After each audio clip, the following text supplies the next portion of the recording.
Hello, আমরা এখানে ষষ্ঠ শ্রেণীর প্রথম অধ্যায়ের অঙ্কপাতন অংশটি দেখব। তোমরা দেখবে এখানে গণনার শুরুতে মানুষ বিভিন্ন ধরনের প্রতীক বা ব্যবহার করত। যেমন বর্তমানেও দেখবে অনেকে তসবি বা জপমালা ব্যবহার করে গণার জন্য।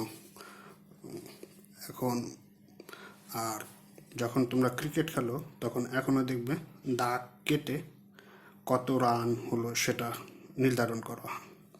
তো সেরকম বিভিন্ন প্রতীকের মধ্যে বর্তমানে আমরা পাটিগণিতে যে প্রতীকগুলো ব্যবহার করি এগুলোকে বলা হয় প্রত্যেকটাকে এক একটা অঙ্ক।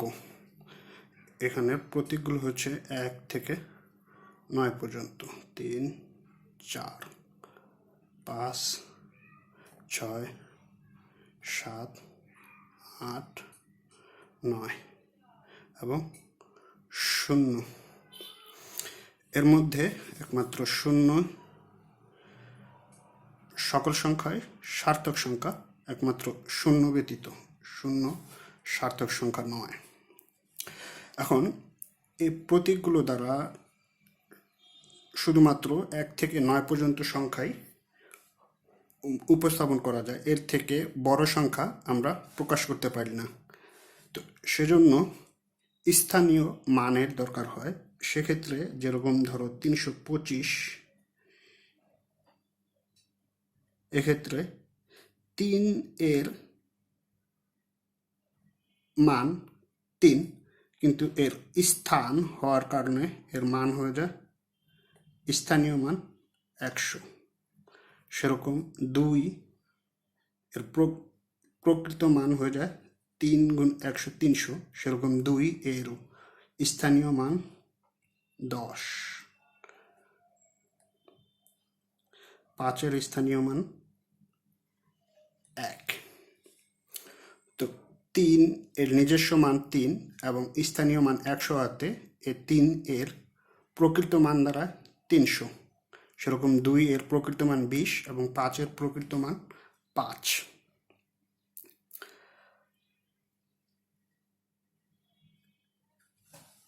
এখন ধরো স্থানীয় মান আমাদের দেশীয় পদ্ধতিতে যেটা ব্যবহার করা হয়, ব্যাপারটা হলো এরকম। দেশীয় এবং প্রত্যেক প্রথম অবস্থানের জন্য একক, তারপরের অবস্থানের জন্য, দ্বিতীয় অবস্থানের জন্য দশক। অবস্থান বোঝানোর জন্য এখানে এইভাবে লিখতে পারো: দ্বিতীয়, তৃতীয়, চতুর্থ, পঞ্চম, ষষ্ঠ, সপ্তম, অষ্টম। একক, দশক, শতক, হাজার, অযুত, লক্ষ, নিযুত, কোটি। আমাদের বাংলায় এ পর্যন্তই সংখ্যা গণনা করা যায়। ইংরেজি বা আন্তর্জাতিক যে পদ্ধতি, সেক্ষেত্রে প্রতি 3 অংশ পর পর আলাদা আলাদা বিভাজন করা হয়। একক, দশক, শতক প্রথম 3টির জন্য, তারপরের প্রতি 3টা হাজার। যেমন এখানে যদি এরকম থাকে তাহলে এটাকে বলা হয় 111,000। সেরকম মিলিয়ন, বিলিয়ন, 111 বিলিয়ন যদি সবকটা সংখ্যা 1 হয়। আর এর তুলনামূলক কি বোঝা যায়, এর পরেও আরও বড় বড় সংখ্যার জন্য আলাদা আলাদা নাম আছে। তো এখন উপরোক্ত চার্ট ব্যবহার করে আমরা কতগুলো করতে চাই। বিস্তারিত ইসের জন্য আমরা একটা নোট আপলোড করব, সেটা পাওয়া যাবে এখানে। প্রথম একটা অঙ্ক ধরা যায় 30,92,253। এই সংখ্যাটিকে অঙ্কে লিখো।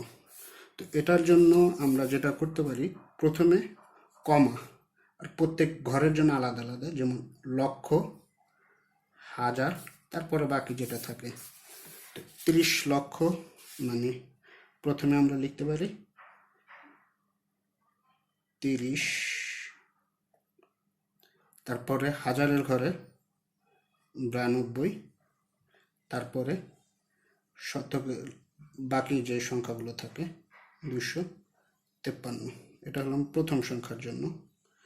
একইভাবে দ্বিতীয় সংখ্যার জন্য লেখা যায়, দেখো প্রথমে 102 কোটি, কোটির ঘরে একটা কমা দিয়ে দিলাম, লাখের ঘরে নাই কিন্তু আমাদের বোঝার জন্য এখানে একটা কমা দিয়ে দিলাম প্রতি 2 ঘর পর, আর হাজার তারপরে 2, তাহলে সংখ্যাটা সহজেই লেখা যায় 102 এই কোটি, তারপর লাখের ঘরে নাই তো সেটার করার জন্য আমরা এই লাখ পর্যন্ত দিয়ে দেব, কমাটা আগে দিলেও ভালো হয়। তারপর 25,000, হাজারের ঘরে এই 25,000, তারপরে 2, যেহেতু এখানে 3 সংখ্যার হবে তো বাকি সংখ্যাগুলো শূন্য দ্বারা ফিল আপ করা যায়। একটা উদাহরণ ঠিক করেছিলাম, সেটা হলাম আন্তর্জাতিক পদ্ধতির ক্ষেত্রে। সেক্ষেত্রে বিলিয়নের পরে একটি, মিলিয়নের পরে একটি, মিলিয়ন, তারপরে একটা হবে হাজার। ঠিক আছে, দেখি সংখ্যাটা কিরকম হয়। 3 বিলিয়ন, 3 বিলিয়ন মানে হচ্ছে 3, তারপরের এটা হবে 200 মিলিয়ন, এখানে 3টা ঘর পরে কমা হবে, সাপোজ 1টা 2টা 3টা এখানে কমা হবে, আর 200 মিলিয়ন তো আমরা এখানে লিখব 200। তারপরে হলাম 130,000, তো এখানেও 1 2 3টার পরে কমা দিয়ে দিলাম, 130,000 হয়ে গেল। তারপরে 25, এখানেও 3টা 0 2 5। একইভাবে এখানেও বাংলা পদ্ধতির ক্ষেত্রে দেখা গেল প্রথম 3টার পরে কমা, তারপরের কমা, তো এটা খুব সহজে লিখে নিতে পারো, লাইক 7,89,825। একইভাবে এখানে কমা দিয়ে লিখতে পারো 2টা 2টা করে, তো হয়ে গেল হাজার, অযুত, হাজার, লক্ষ, নিযুত, কোটি, 1,52,34,875। আর যদি ইংরেজি আন্তর্জাতিক পদ্ধতির ক্ষেত্রে দেখা যায়, এটাকে 3টা পর পর, তাহলে 3টা ভুল হয়ে গেছে। আচ্ছা, একক, এটা হাজার, মিলিয়ন, বিলিয়ন, 475 বিলিয়ন 327 মিলিয়ন 782,538। এটা একটা ডিটেলস নোট থাকবে, নোটগুলোতে তোমরা সকল কিছু পেয়ে যাবা। এরপরের যে অঙ্কগুলো আছে সেটা হলো বৃহত্তর সংখ্যা, বৃহত্তর ও ক্ষুদ্রতর সংখ্যা। যদি ধরো বৃহত্তর ও ক্ষুদ্রতর সংখ্যা,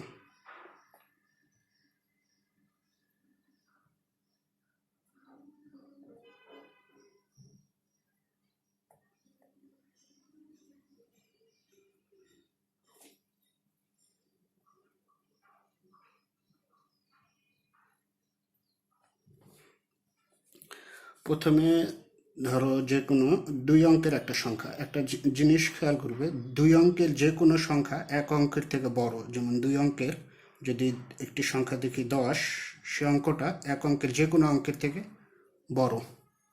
ঠিক আছে, যেমন 1 অঙ্কের সবচেয়ে বড় সংখ্যা হচ্ছে 9, তো সেটার থেকেও এটা বড়। তো যখন আমরা বৃহত্তর বা ক্ষুদ্রতর অঙ্কের, যেমন 5 অঙ্কের বা 3 অঙ্কের ক্ষুদ্রতম অঙ্কের সংখ্যা দেখব, তখন প্রথম আমরা সবচেয়ে যার স্থানীয় মান সবচেয়ে বেশি সেটাই দেখব।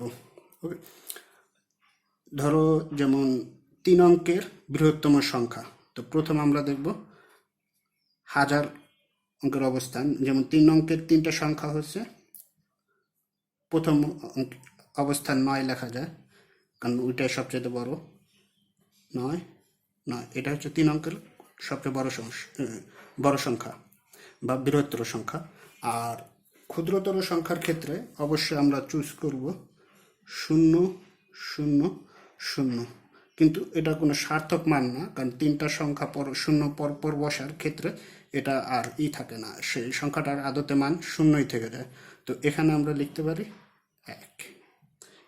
এটাকে অর্থবোধক একটা 3 অঙ্কের মান দেওয়ার জন্য এটাকে লিখতে পারি 100। তো এটা হবে 3 অঙ্কের বৃহত্তম সংখ্যা।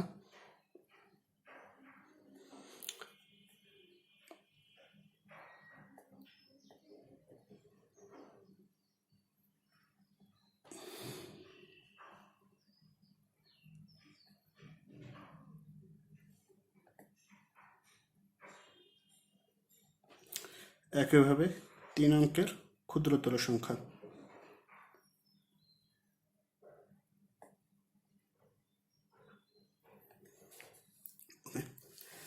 এখন যদি দেওয়া হয় নির্দিষ্ট কোনো সংখ্যা দিয়ে দেওয়া হয়, যেমন মনে করো এভাবে 3 অঙ্কের 5 অঙ্কের বা 7 অঙ্কের যত বড় অঙ্ক হোক পাওয়া যাবে, তোমরা নিজেরা চেষ্টা করে দেখো।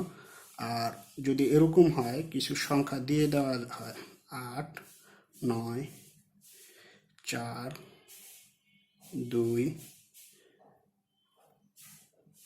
3, 5, 1, 0, এটা দ্বারা গঠিত সবচেয়ে বৃহত্তর সংখ্যা এবং সবচেয়ে ক্ষুদ্রতর সংখ্যা নির্ণয় করতে হবে। তা আমরা জানি যে প্রথমে সংখ্যাগুলোকে বড় বা ছোট আকারে সাজিয়ে নিই।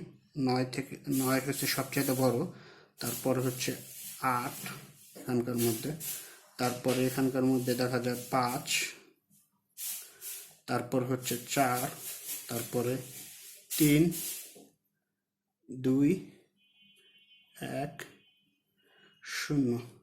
তো যেহেতু এই বৃহত্তর অঙ্কের স্থানীয় মান ক্ষুদ্রতর অঙ্কের স্থানীয় মান থেকে বড়, মানে হচ্ছে এটার যে 9 যদি 8 থেকে বড় হয় তাহলে এর স্থানীয় মান 8 থেকে 8, যেমন ধরো যেমন এক্ষেত্রে দেখেছিলাম যে 90 80 থেকে বড় হবে। বৃহত্তর অঙ্কের স্থানীয় মান যেমন 9 যেহেতু 8 থেকে বড়, তো 90ও 80 থেকে বড় হবে। ঠিক আছে, মানে বৃহত্তর অঙ্কের স্থানীয় মান ক্ষুদ্রতর অঙ্কের স্থানীয় মান থেকে বৃহত্তর। তো যেহেতু এটা আমরা বৃহত্তর আকারে সাজানো হয়েছে, তো এটাকে আমরা যদি এভাবে লিখে দিই তাহলে এই মানগুলো পাওয়া যাবে 9, 8, 5, 4, 3, 2, 1, 0। আর ক্রমিকভাবে দেওয়ার জন্য এটা এইভাবে লিখে দিতে পারি। ঠিক একইভাবে এটা যদি ক্ষুদ্রতর সংখ্যার জন্য লিখতে হয় যে এই অঙ্কের গুলো ব্যবহার করে ক্ষুদ্রতর অঙ্কটা নির্ধারণ করো, তাহলে এই অঙ্কটাকে উল্টা আর কি ছোট থেকে বড় আকারে সাজাতে হবে। 0, 1, 2, 3, 4, 5, 8, 9। দেখো এখানে প্রথমে আমাদের 0 নিয়ম অনুযায়ী দেওয়া উচিত, কিন্তু 0 প্রথমে দিলে সংখ্যাটা আর এই অর্থবোধক এত অঙ্কের সংখ্যা হয় না। যেমন 1, 2, 3, 4, 5, 6, 7, 8 অঙ্কের অর্থবোধক সংখ্যা থাকে না। তো আমরা এখান থেকে যে এর পাশের যে ছোট সংখ্যাটা, এটা যদি এমন হয়তো 1 নাই বা 5 বা 6 অন্য যেই সংখ্যাটা আছে সবচেয়ে শূন্যবাদে যেই সংখ্যাটা আছে সেটাই প্রথমে নিব। তো এখানে যেহেতু 1ই আছে 1 নিব, বাকি 0 আর বাকি যে সংখ্যাগুলো যেভাবে আছে সেভাবে হবে।